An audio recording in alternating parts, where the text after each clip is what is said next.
এত কি ভাবছো মনে না? নিজের বাড়ির জন্য বাজার হাট করবে, তা নিয়ে এত সংকোচ কিসের? না সংকোচ নেই, করবো করবো। মৈনাক, হ্যাঁ হ্যাঁ মাঠান, বড় বৌমার কাছ থেকে 1000 টাকা নেবে, নিয়ে জেনে নেবে রান্নাঘরে কি কি প্রয়োজন, চাল ডাল সুজি আটা ময়দা সেগুলো কিনবে। তারপরে সবজি বাজারে যাবে, সবজি কিনবে আর মাছ কিনে আনবে। কি কি কিনলে, কত টাকার কিনলে এসে আমাকে সব হিসেব দেবে। দাঁড়িয়ে থেকো না, যাও, বাজার উঠে যাবে, যাও। হ্যাঁ হ্যাঁ যাচ্ছি মাঠান, যাচ্ছি। আজ আমাকে চাকর বানালে তো বুড়ি, এর প্রতিশোধ কিন্তু আমি নেব।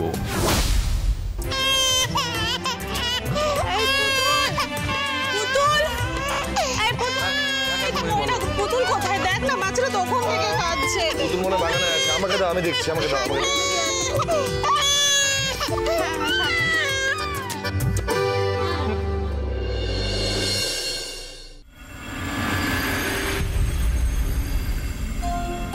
এই যে তোমার হাতে সার পড়লো, এইবারে না গাছ দেখবা কেমন তত্ত্ব কইরা বাড়ে।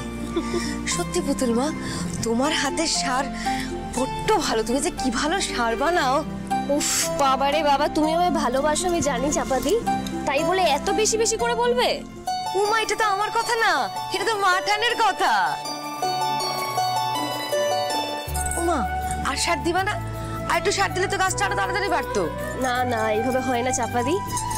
গাছে বেশি সার দিলেই যে গাছের বার হবে এমন কোনো কথা নেই। যতটুকু প্রয়োজন ঠিক ততটুকুই দিতে হবে।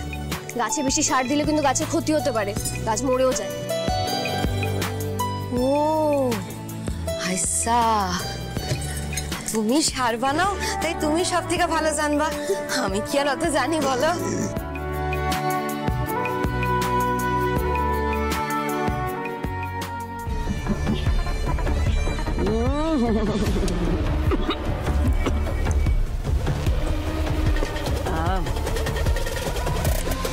কতদিন বাদে এরকম ঝাল ঝাল ঝাল ঝাল খাবার খাচ্ছি। Thank you thank you thank you. শালি ওই পুতুল টিটিভির জন্য না জীবনটা একেবারে ভিখিরির জীবন হয়ে গেছে রে। পান্তা ভাত খেয়ে জীবন কেটেছি আমি। আচ্ছা আচ্ছা, খবর তাড়াতাড়ি বল। খবর আর কি, তুমি এদিকে পান্তা ভাত খাচ্ছ, আমি ওদিকে আলু ভাতে জীবন কাটাচ্ছি। রায়চৌধুরীর বাড়ির সফিস্টিকেটেড চাকর বানিয়ে রেখেছে আমাকে। পুতুল, পুতুল, হ্যাঁ গো বলো। তুমি এখানে?